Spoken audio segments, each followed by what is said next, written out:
of 15 million, excuse me, now it's 16.9 million children locked outside the schoolhouse door and how we can fix that. My name is Dirk and I'll be your host.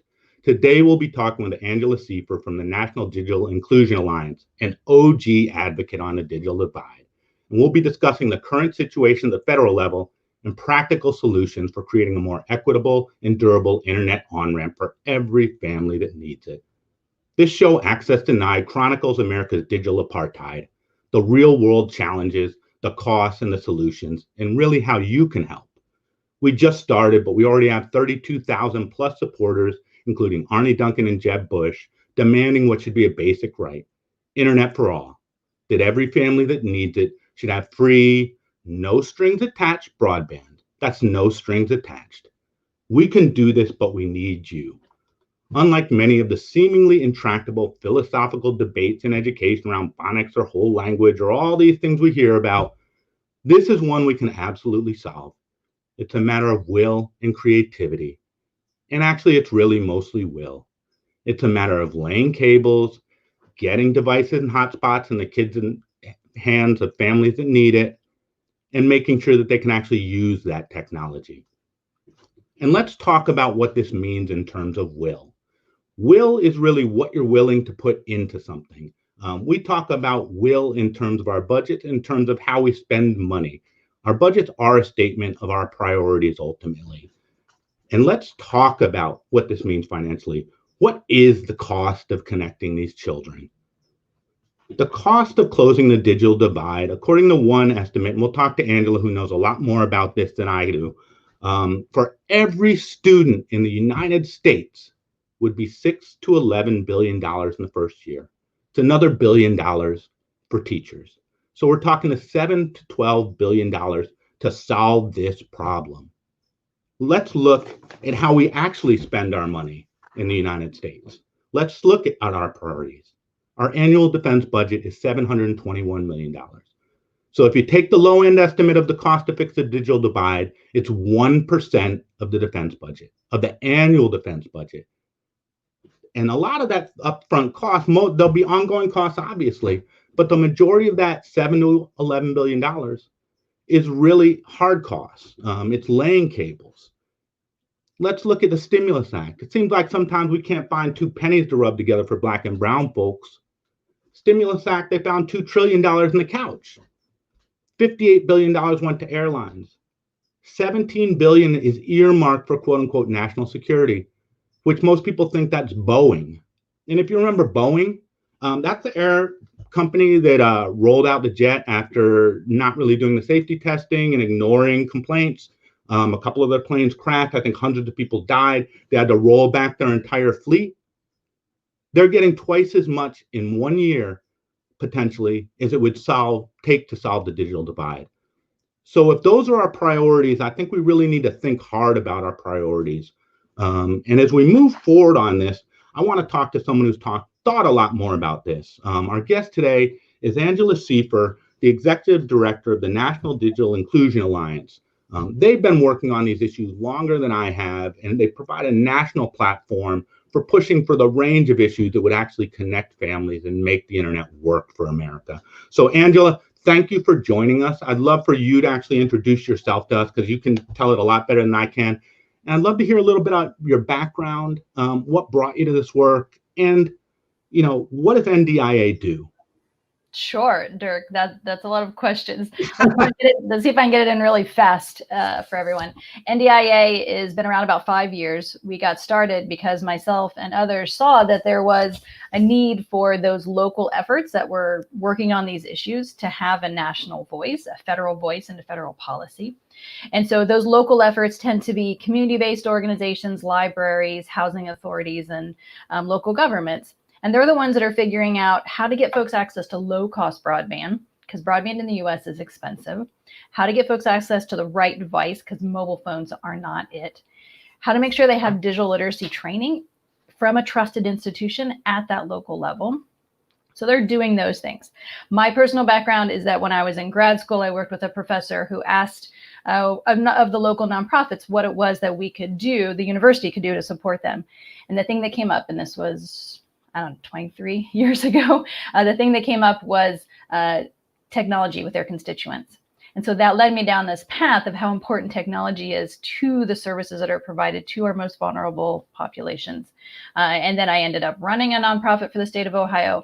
And during that time, when we were supporting what we called then digital divide organizations and community technology programs, we set up a lab for folks coming to Ohio from the Katrina crisis.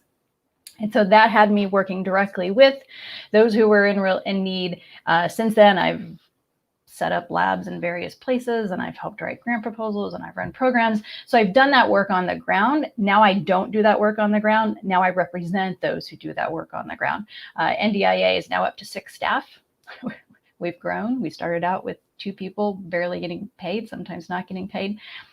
But the point, I think, is that we grew out of a need that was organic, and that's the same thing that's happening on the ground. The need was organic, and what's changed now is that lots more folks see that need.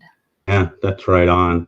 I really appreciated that you guys brought internet to shelters during Katrina, and even the thought of doing that at that point, but the importance of that, of just connecting people up. I have my Make Levees Not War shirt on.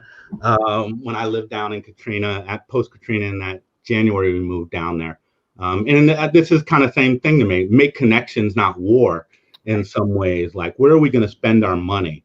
And one of the things I really like when I looked at your work is the way you frame these issues around digital inclusion rather than the digital divide. I feel like we're missing something when we talk about just the divide. It feels like the divide means we put a bridge across a chasm, and hopefully folks can make it across that bridge. And if there's a toll in that bridge, hopefully they can pay it. Inclusion, it sounds like something different. It sounds like we're opening the doors to folks and saying, come on in and be a partner. So could you tell us a little bit about what this means to you all, and has that changed since COVID? Sure. When we started NDIA, there wasn't a definition for digital inclusion or for digital equity. So as a community, we created both. Mm-hmm. Digital equity is the goal. Individuals and communities having access to information communication technologies to do whatever they need to do. Mm-hmm. And then digital inclusion are the activities. This is what gets us to that goal. And so we define that as the affordable in-home internet, the devices, the digital literacy. And we used to define it also as being the public access side, right? So that's what's changed, is that going to the library or even going to McDonald's, going wherever to get access to computers or to the internet is not a viable option anymore, right? Mm-hmm. Now it has to be in the home. Before it was an inconvenience, right? A major inconvenience, and it wasn't okay before. Now it's life or death. Yeah. And I do think about even the health effects for not being connected right now, ultimately. Like, there's this whole set of, we come at this from the education side mostly, but if you want to see a doctor, you do telehealth right now. If you want to apply for a job, you apply online most of the time right now. If you want to search for jobs, you search online. So even being connected to these, like, health and the economy is directly tied to the internet right now in a different way than I think it has historically. And so it's even more important.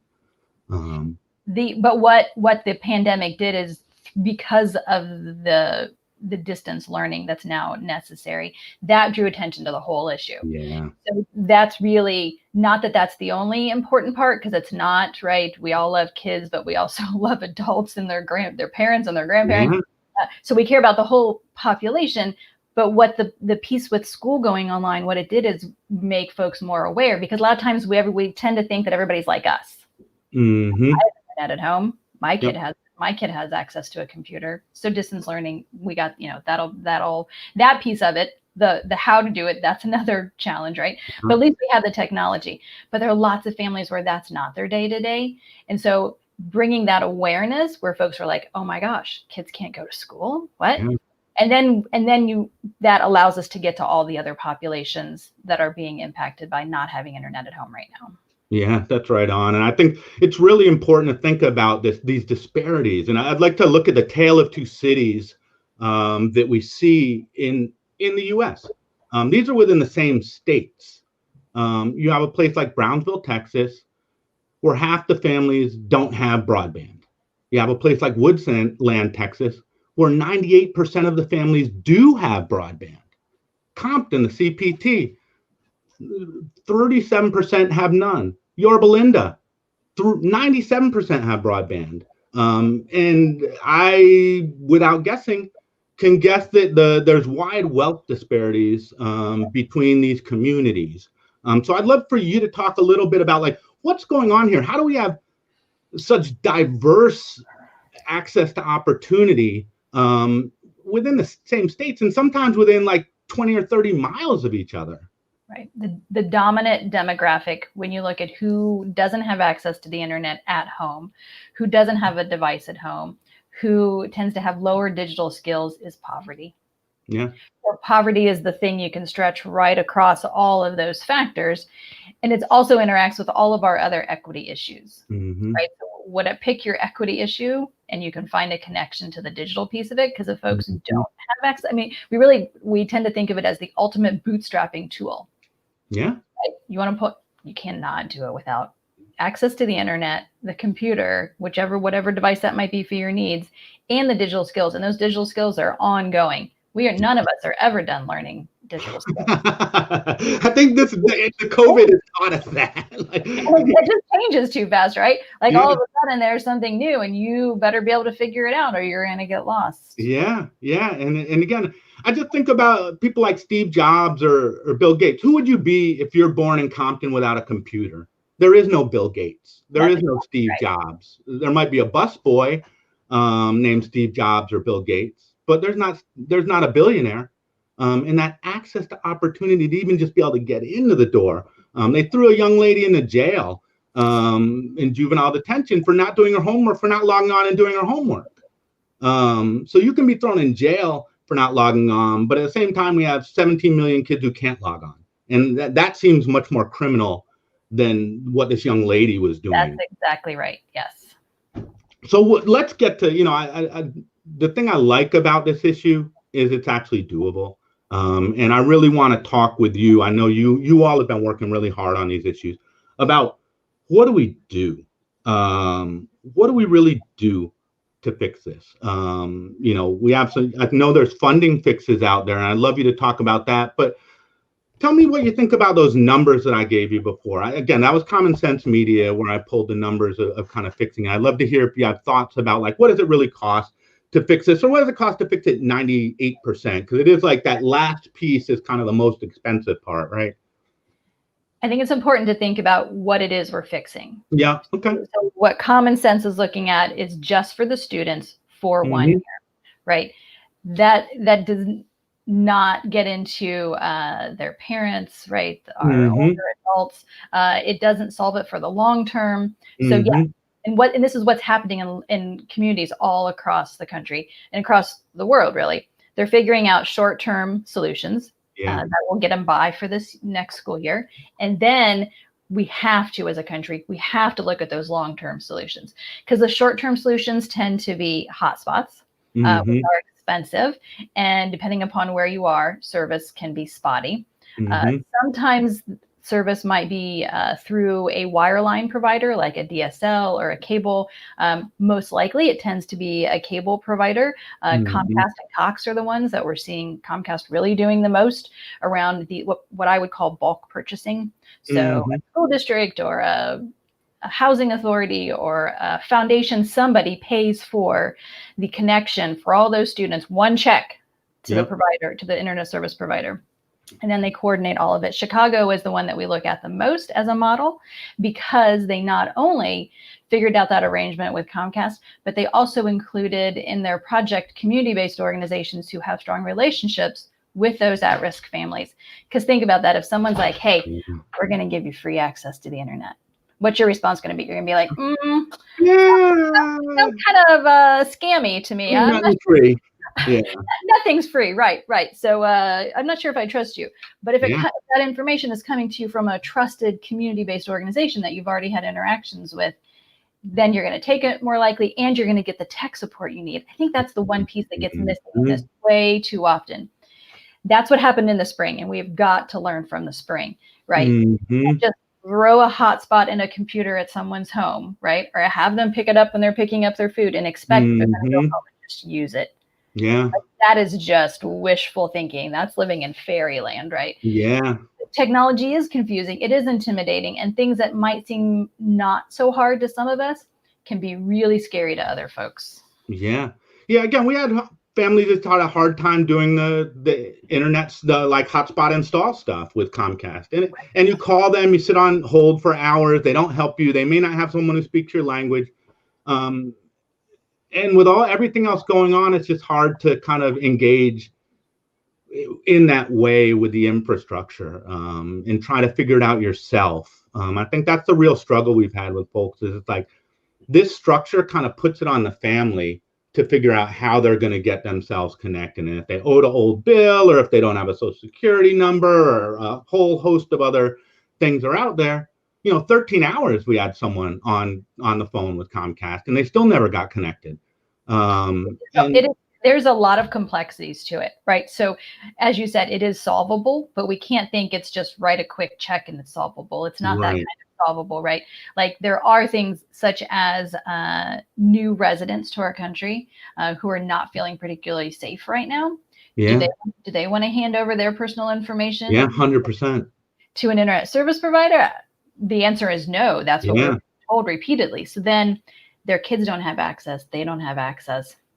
That's keeping them from moving ahead as they want to do in our country, and we want them to do in our country. So it's, and then the other piece of it, I think, to make sure that we mention, is the infrastructure availability. In rural areas, there are places where there is no option. Satellite, I'm going to tell you right now, satellite's not actually an option. Like, it is, but what do you get for that? You get a lot of delay. If you want to try to do the video as we're doing right now, and it's really expensive. So that's really only an option for those who have resources. And then again, the cellular coverage in some rural areas is super spotty. So that's an issue where that's a lot of billions of dollars. But it needs to be figured out, and it needs to be figured out for the short term. The US, unfortunately, has been spending a lot of money for solutions that meet the requirements of yesterday, not the requirements of the future. Yeah. And again, we've had these issues before with many, like on one of your reports, you talked about just the, home indoor plumbing, is, at one point that's not ubiquitous. Now it's 98.99% of households or something like that. So at some point we had like a crap gap, in terms of like, what if you could go to the bathroom in a toilet, and we've solved that. And given the technology of the time, that's probably not much more complex given the technology of the time that we have right now to deal with this. We have cables going underneath the ocean. So it's like, it seems hard for me to fathom that we can't put cables across the US. That's right. So I'd love, what can we do funding wise? Like, I know the Digital Equity Act, I've heard a little bit about that. I'd love to hear a little bit more about that. Sure. So the Digital Equity Act, the contents of it are in bills in both the House and the Senate. They, scooped out the insides and put it inside the HEROES Act and some other places. And so that is about having funds for states to create digital equity plans. But states had already had, say this had passed last year, and states already had digital equity plans when the pandemic hit, this would have been a way different situation. But nobody had a digital equity plan at the state level, and very few places had digital equity plans at the local level. So this would provide funding for the states to create those digital equity plans, and then funding to implement the plans, and competitive funding for organizations across the US to do innovative work. And then the other piece of this that's super important is a broadband benefit. So this is the idea that the government subsidize the internet cost of a family that has a low income. Without that, in the United States, broadband is not a utility. It is very lightly regulated. It is a commodity sold.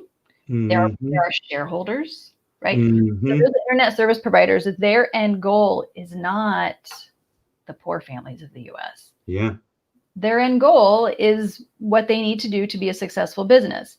And if all of us recognize that's just a fact, no judgment on it, just the fact.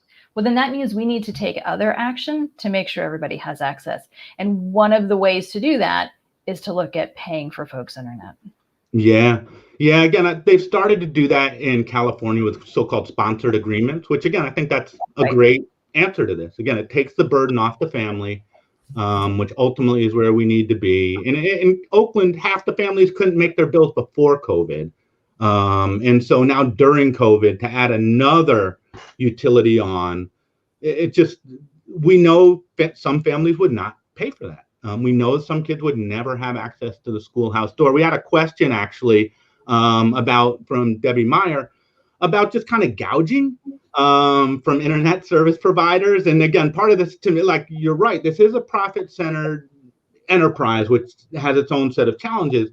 And even when they do internet essentials in the way they originally did it, it's like you get free internet for a certain amount of time, then it becomes low cost, and then they may redefine low cost over time. So I'd love to hear a little bit more about that piece of it and what can we do? Most definitely. So I would actually say Comcast Internet Essentials has the best deal right now. And Comcast and Cox, $10 per month, and you're getting 25/3. Charter, this is what they're offering school districts and others, $30 per month. Yeah. That is not okay. Yeah.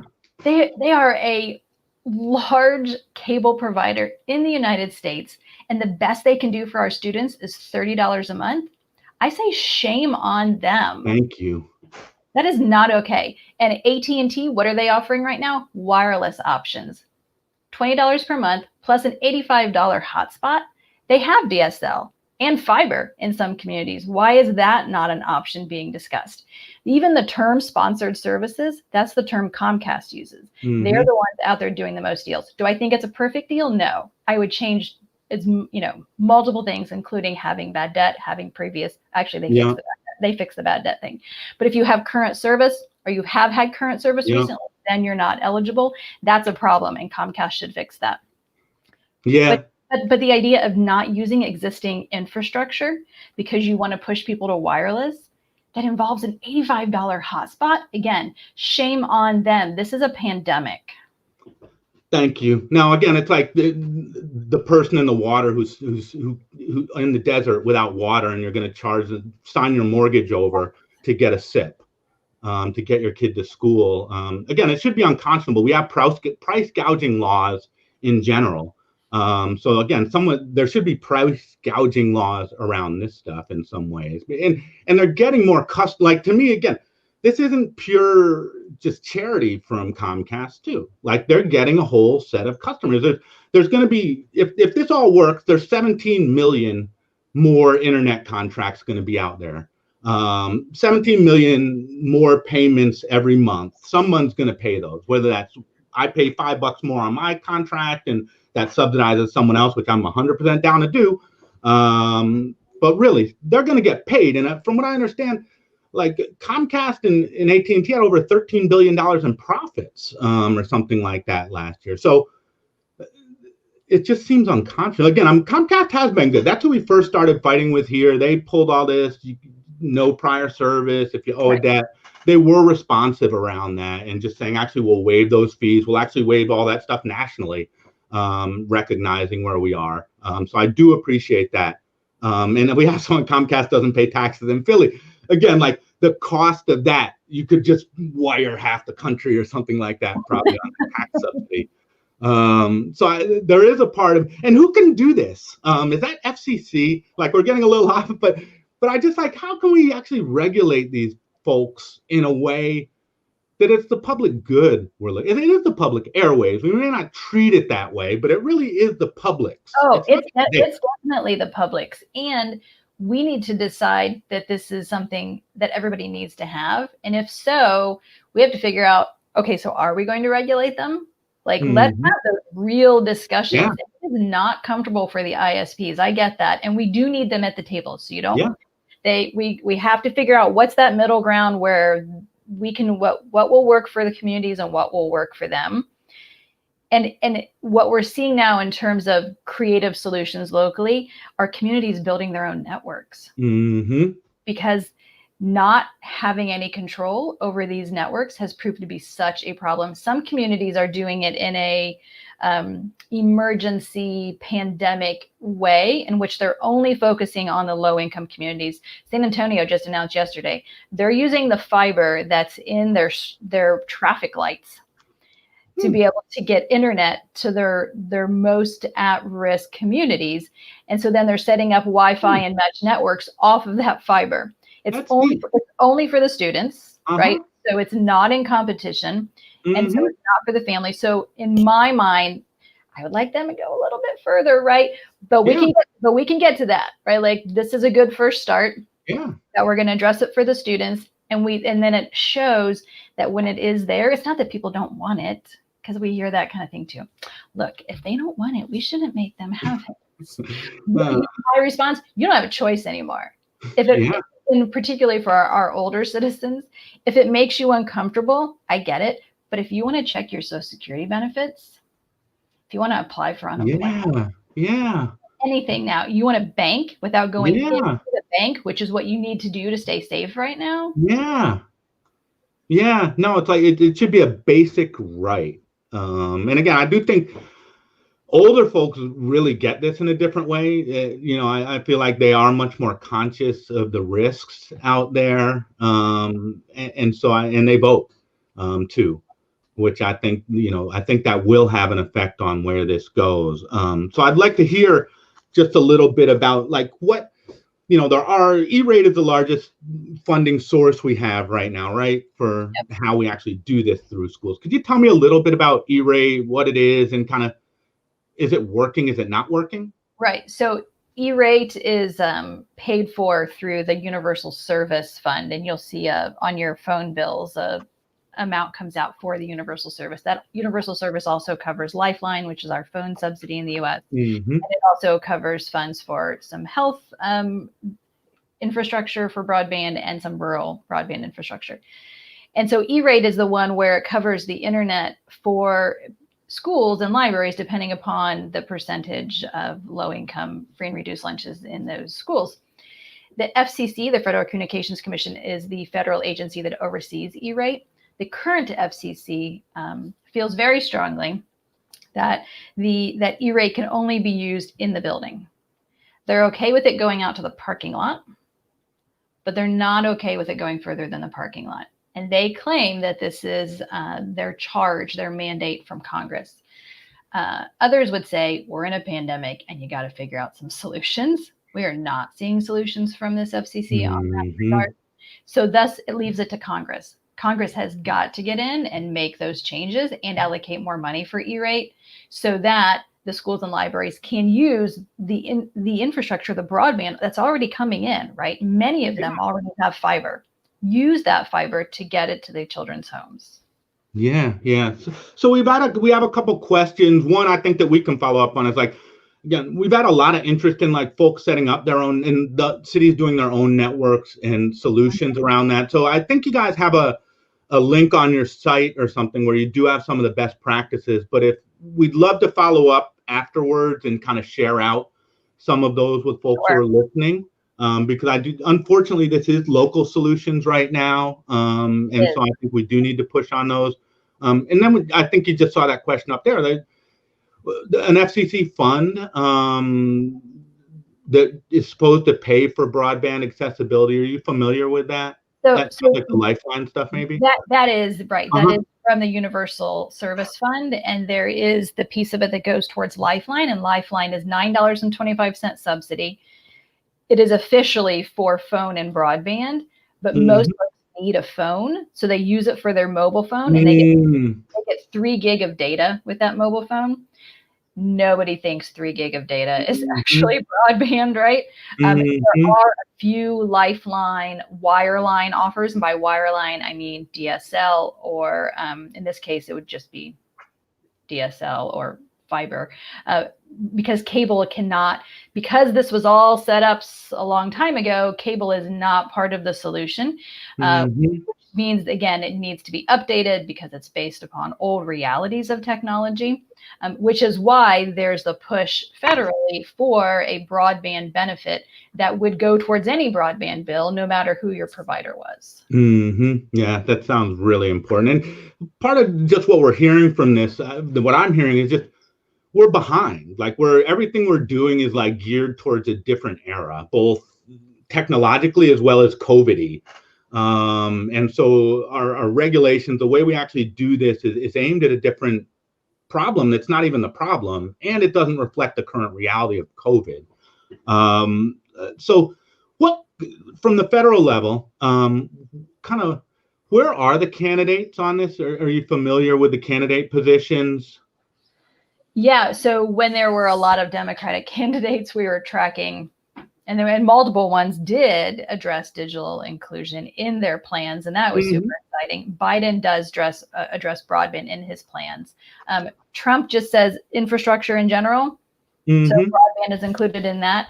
Digital equity, no, we're not seeing anything about digital equity from Trump's documents, but we are seeing it in the Biden documents. Okay. That's great. And what else is out there on the federal horizon? Are there other bills that are kind of hanging, or like what might happen still? Yeah. So right now, those negotiations over the next stimulus package, broadband is in those negotiations. So as you would expect, what we're all hearing right now is the Democrats are in that 3 trillion range, the Republicans are in the 1 trillion range. So that difference included is some of that is broadband infrastructure deployment, money for E-rate, and money for the broadband benefit. And do they have the policy changes on E-rate in there, or that still needs to come? No, I believe that's all in there. Okay, that's great to hear, actually. So really, what should we be doing to guarantee digital inclusion? What are we missing in this conversation right now? I think it's important at the local level where we see really innovative solutions, like what we're seeing in San Antonio, is when there's multiple groups coming together to figure out those solutions. This is not just a school problem. This is not just a city problem, right? This is schools and libraries and community-based organizations and local foundations and local corporations all coming together to figure out solutions together. San Antonio already had a digital inclusion coalition. They call it DIASA, Digital Inclusion Alliance of San Antonio. It's been around for, I think, 4 years now. The fact that already existed, they were already having conversations, means that when this all hit, the folks who had already been thinking about solutions, they were ready. Places that hadn't been thinking about this, they were less ready. We haven't done a scientific kind of study to line that up, but I would put some pretty big dollars on the fact that those who'd already been thinking about it, they were the ones able to take action more quickly, and the ones who already have relationships between the institutions. If folks that don't already talk to each other, it makes all this a lot harder because you don't have that trust. Yeah. And so are there other places that are doing it right? Like, what are some other, and tied to that we have a parent who just said, what can parents do? Like, what is one thing parents can do to move this forward? Right. So I think what parents can do is talk about it. Right. Talk about it with your friends, talk about it with your policymakers, talk about it with your community leaders to help them understand what the different barriers are. And a big one to keep pushing is that we can't just throw devices and computer and internet connectivity at folks. We have to make sure that there's also that tech support component to it. Other great models to look at, Seattle, King County, state of Washington, they all have things going on. There is actually in the state of Washington, one of their state reps has been leading a digital equity working group, coalition, I'm not sure what they're calling themselves, that meets regularly. And it now has like 60 plus people on it. So this is statewide, and they're working to figure out what they can do. So this is about building those relationships. Okay, you're doing this. I'm doing this. Okay, let's like overlap here. Let's not waste money there, right? So the kind of figuring out what's going on, if we're not talking to each other, that doesn't happen. Cleveland is another one to look at. And then again, it's a place where they already had some action going on. In Cleveland, the Cleveland Foundation had already been digging into this. NDIA had created a report for them, helping them understand what the situation was, what the gaps were, what the opportunities were. The county had already instituted a report, right? So they had these pieces happening. They have folks that are known nationally around their digital inclusion work. They pulled all those folks together, plus pulled in their version of their chamber, the Greater Cleveland Partnership. And they have everyone coming into one place, and they're figuring out solutions. It is fabulous. Here's one of the great examples that came out of Cleveland. One of their corporations, recognizing the need for devices, right? Quick side note, there's a huge shortage of Chromebooks. I think probably everybody knows that. Yeah. So regarding that problem, that corporation bought out their computer lease, because corporations often lease computers, right? They don't want to deal with the maintenance of them. They bought it out. They got the computers to a refurbisher. Computers are being refurbished, and they're getting into students' homes. So that is local problem solving. Yeah. Again, I think about that. I worked at a law firm before where they would just just every couple of years, just cycle everything out. And I don't know what they did. They probably just threw it away or like drilled through the hard drives to get rid of the information. But I think about all these large Salesforce, Uber, all these large corporations that are right here. That I'm sure they're just cycling their stuff out every couple of years. They are not using 3-year-old computers, and they're buying top-line computers at the front end. Exactly. So I feel like there are a set of assets that we probably are underutilizing in this. And the rush to order 1 million Chromebooks and then wait 5 months for them to come through maybe isn't the best strategy in going through this. So couple more questions. Really, like, you have the parent question around how to get involved. I think just to really talk about it, but really, what can folks do around this work? Are there lobbying? Are there folks they should call? Are there email they should send? Are there tweets they should do? Should they Twitter bomb like the FCC? Not bomb the FCC, Twitter bomb the FCC. Right. It's the advocacy both at the local level and that state and federal level. So letting folks know that the current situation is not okay and it needs to be addressed. At the local level, that is really making sure that the strategies that folks are coming up with are strategies that really work for everyone. Here's a good example, is that the computers that schools are getting out to students are understandably locked down for safety reasons. But because they're locked down, after school programs then can't use those same computers to continue their programming virtually. So like drawing attention to those issues, drawing attention to the fact that kids need that tech support and digital literacy support. Who are the digital mentors? That's a great question. So parents can be advocates for real strategies, not just we need it, but getting into some of those weeds to help draw attention to it, and to be reminding everybody who's involved that the kids don't live alone. This drives me bonkers that we would only solve it for kids as if they're all by themselves. Right? We all know a more engaged parent is better for the student's education, yet we're not going to engage the parent. That just there's a huge opportunity, I feel like, that around this. Like, one of the successes that's kind of coming out of distance learning, I think, is that families in some cases are more involved in the learning of their children, and like working with the teacher and the child together and understanding how that is and how to coach them better and the learning strategies the school is trying to and seeing when a teacher and a family are seeing each other in their own homes with their cats and kids running around, like there's something that really humanizes, and I feel like has brought some people closer. Some of our families and staff have become closer in this process. There's obviously somewhere between 10 and 30% who never logged on. And so they are not closer through this process. And I really think we need to think hard about them. But there are opportunities within this that I think we shouldn't just look at this as something that's just all wrong. I really do think we've seen some good stuff come out of this. We have a school that works with kids with social anxiety disorders. And so again, for many of those students with the right supports are thriving in this situation, and maybe even doing better in some ways. There are opportunities here that I feel like we sometimes miss. I love the digital mentor. I actually wrote that down for myself too.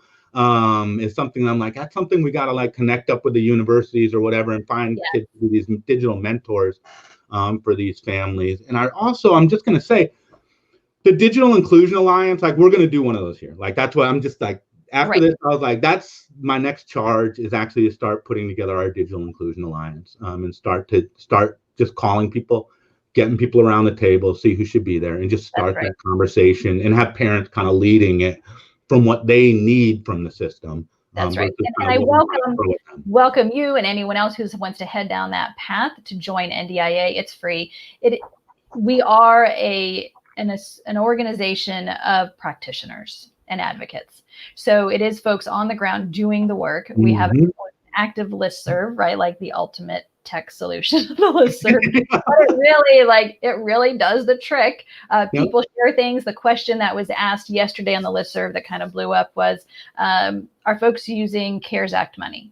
Why cities using it? How are those cities using it? Because somebody was having a problem convincing their city auditor to let them use CARES Act money for technology for students, and they needed examples, and they got it. They got a whole bunch of cities that said yes. It was either the city themselves saying we're doing it, or it was somebody from that city saying yes, our city is doing that. And so that's invaluable, right? She can now take that to her city and say, look, I'm not asking you for something crazy. I'm asking you for something a whole bunch of other cities are doing. Yeah, I think that's kind of community. Yeah, so we're going to sign up for that after this. I hope other folks do who kind of raised questions and wanted to be active locally, because I do think even though this should be a national solution, it is a local one. Totally, in the short term at least. And you know what? It always has been, Dirk. Really, the solutions, the way we would describe this pre-COVID was that all the solutions were local, but we're missing federal support. Yeah. And that is even more true today. We see more local solutions than we've ever seen before. We've seen folks working on this that have not been engaged in this issue previously. And we're now finally getting traction in DC. And we weren't before. So nobody wants a pandemic, but maybe the genie has come out of this bottle and maybe it's going back. Yeah, I agree. It can't go back because school's never going to, school was not brick and mortar even before this. It wasn't, right. And so it was unequal. Yeah, right. And so and it will never go back. It wasn't that way before. So I do think the genie's out, and now it's like, what are the 3 wishes we're going to get from the genie? Or is Comcast going to get a wish, and AT&T will get a wish, and someone else, and then someone who sells computers will get a wish? Like that's the kind of question: is who gets the wishes from the genie? I think that's how do we make the genie answer us? Yes. So this is kind of where we tend to wrap up. Tell folks again, hey, I got 2 things I want from you. One, we'll put up a slide with just kind of some of the stuff folks can do, but remind us again, what can we do to make this happen? Because obviously there's no inertia on its own where any of this is going to happen if folks don't push it. So what can folks do? So take a leadership role locally. That's the first thing I'll ask, right? Because that is where the action happens, is locally. Yeah. Educate yourself as to what is happening in other places. So digitalinclusion.org, on our website, there's the COVID-19 link on the homepage. You click on that, and that takes you to all of the other links that we have. Particularly, there's a page of local, a page of state folks that are doing good work around digital inclusion during COVID. They're your models. They are the ones that you take to your local leaders or to your friends when you're gathering up your coalition, right, in order to do the advocacy and say, look, they're doing this. Why aren't we doing this? And to get into the details of it. And then the other piece is talking to your elected officials. They need to know that this is important to you. Yeah. And again, people have done it. If Chicago can do it, a pretty broke city with all the big city problems and more than most cities, and they're promising free, ongoing, forever broadband, not just to students, but to families that need it too. So this is doable, even in very large, complex, and cash-strapped circumstances. It's a matter of where we choose to put our money at the end of the day. It's will, just as you said at the beginning. It's about will. It's a matter of will. Last question for you. What would digital inclusion mean for underserved families? If we got to the end of the rainbow here, What would that mean? I think it means everything, right? Yeah. Because technology is interwoven in every part of society. So it really does mean everything. It means Yeah. financial opportunity, educational opportunity. Yeah. It means not wasting your time trying to figure something out, the hard way when you could have looked it up on the internet, right? Yeah. Not wasting your time at the emergency room, which if you could have looked it up, you could have seen it was going to go, whatever it is going to go away in 24 hours. Yeah. Right? So those of us who haven't don't realize, I think, how fortunate we are. Yeah. So it really does mean everything. Yeah. Well, I really want to thank you for joining us, Angela. We'll put up the slide. Folks should sign up, be a part of this. We really need you. Please follow Angela, follow the work of NDIA, sign up, get involved locally, share the petition, reach out to your reps, hold your local city and state accountable for this. Make them know that you need this, that you need digital inclusion, that this is what the community needs to be full participants in America, to be able to go to school, to go to a doctor, to get a job, to bootstrap yourself up. You ain't got no freaking, a floor, much less boots to bootstrap on if you're not connected to the internet right now. So this is something we need, and we need you to help. So thank you again, Angela. Please join us next week, folks. We're here. We're talking about the rural divide next week with folks from Kentucky. We talk about the urban issues a lot. The rural ones are at least as bad, if not worse. And so we need all of you to push for internet for all, or maybe we'll start calling it digital inclusion, because I actually kind of think I like that a little bit better. If you guys don't mind me biting off that on you, we need digital inclusion for all. There's 16.9, I'm sorry I said 15, 16.9 million children that need your support. So please help us, please get involved, and please make a difference. Thank you very much for joining.